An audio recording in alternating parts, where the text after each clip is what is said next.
Okay, so today's video is one about Great Britain being beyond repair. And I've thought about this a lot recently. Is it fixable? Is it not? What are the ramifications? Should we continue to go down the same path politically and financially and everything else? Um, and I've given it a lot of thought, mainly because obviously in about, I think, what was it, 26, 27 months, I don't plan to be in the UK. Now, I may still maintain a property here. I don't know how that's going to work out with my house, if I'm going to sell it or keep it and just let my daughter live in it or whatever. But yeah, it's a serious question. I mean, it's a question that I feel that nobody wants to ask. Everywhere you look right now, there's a sense of things that are literally falling apart and not dramatically, not all at once, but kind of piece by piece. You've got trains and public transport that's just crap. It doesn't work. And when it does run, it's late and it's not efficient and it's expensive as well. You've got the NHS, which, let's face it, it's on its knees. And if it's not on its knees, it's on its ass. And you've got people that are working harder than ever and also probably worse off than they've ever been, you know. And the phrase that I keep hearing from people lately is, it's just not working anymore, that Britain is broken. So that's the question, I guess, that I want to ask in this video. Is Britain broken beyond repair? Or is it perhaps that we're just in the middle of something that hasn't quite found its shape yet and we can come out of? So think the 1997 crash, think the 2008 crash, think the 1977 crash. All of these different crises, Britain has been on its knees and it's kind of bounced back. But I don't know if now things have gone too far. There seems to be so much going wrong. Now, I know that Britain hasn't collapsed overnight.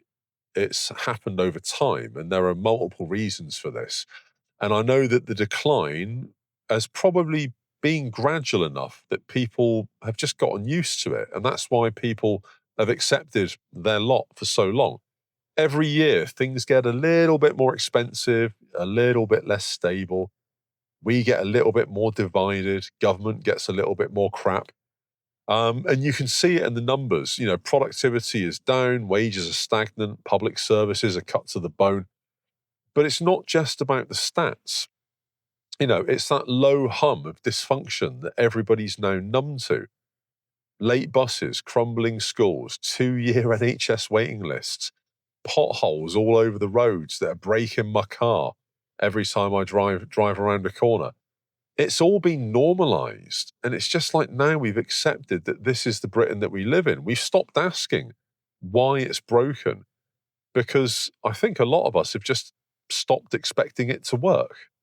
It's basically a betrayal of the working majority. The big irony is that Britain still runs because of the same people it's been grinding down. You, me, the working classes, the nurses, the drivers, the builders, the web designers, the teachers. They're basically the backbone, but they're being treated like shit. We're all being treated like we're spare parts. And there is this betrayal that's going on. We're the generation that was told to study hard, to work hard, to buy a home, to build a future, love your country.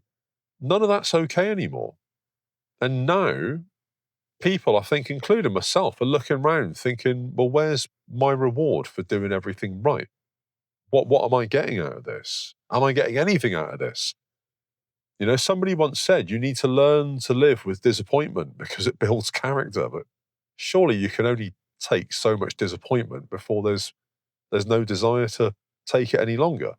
You can feel that betrayal when you speak to people. It's in the tone of their voice. It's not outrage. It's just that hollow laugh that says, I did what I was told and I still can't get ahead. And it just seems that many people have stopped believing in the system. The system stops working because faith is the glue that holds it all together. And I think we've all lost faith in government, in the system that we've got. I mean, our system is gained by the ECHR and the EU, even though we've apparently gone through Brexit. They seem to have tendrils that are attached into everything that we do, from the judicial system right through to government.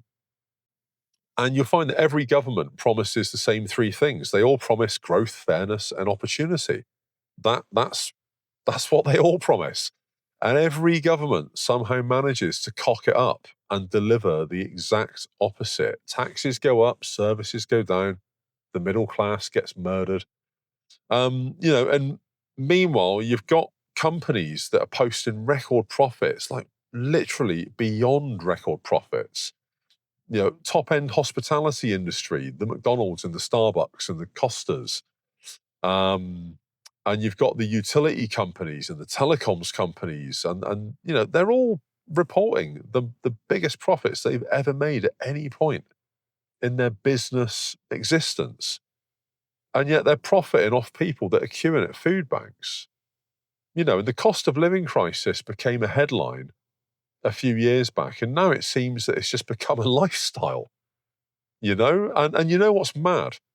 You know what's mad is that we used to measure success by progress. Now we seem to measure success by your ability to endure. Are you coping? Then you're a winner. And that's the new version of how are you doing? It makes no sense. We've had cultural burnout, and I've done a video on this before. But Britain's not just financially drained, it is emotionally burnt out. The humour is darker, the patience is thinner.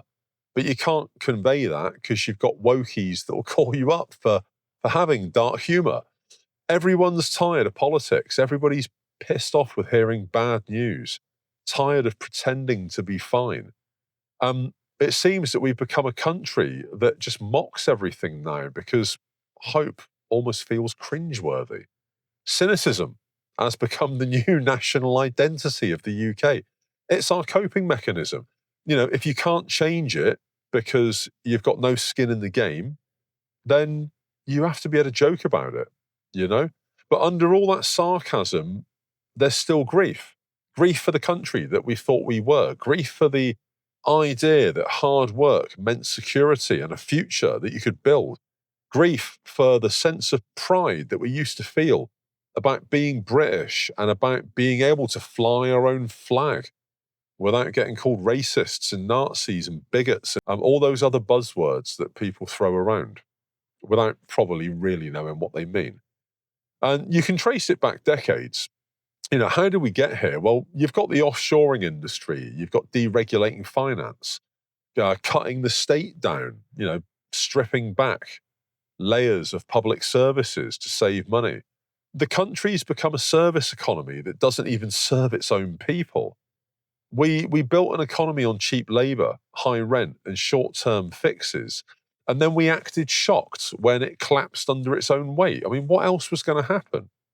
And the scariest bit is that there isn't any big villain in all of this. It's death by a thousand cuts. It's by policy, it's by greed, it's by neglect, it's by manipulation, it's by distraction. All of these things are not helping our situation. And I guess when I say beyond repair, what I really mean is beyond repair doesn't mean it's broken. It means that people have stopped trying to fix it. That's the real danger as well. It's not the state of the country, it's the state of belief. Once people give up, everything else follows. You can patch a road, you can rebuild a school, you can retrain a worker, but you can't easily rebuild hope. And right now, the biggest shortage in Britain, I think, probably isn't money. I think it's the hope that our government is actually working for us rather than against us, which seems to be the narrative that I'm seeing daily. When you look at the online news outlets and the forums and the messaging boards and social media, people are convinced the government is working against its own people. I mean, what's more broken than that? There are still things in this country that are probably worth fighting for. But let's be real. Britain probably isn't finished yet. It's taken a good kicking. And I don't think the current government or the last government really have helped it in any measurable way. So is Britain beyond repair? Well, no.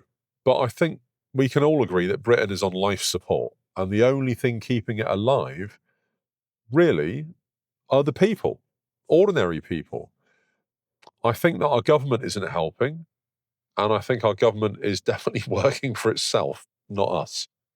We're not going to fix any of this overnight. To be honest, we might not even see the change inside our lifetimes. That's even worse. It can take a decade to ruin a country. It can take a century to rebuild it.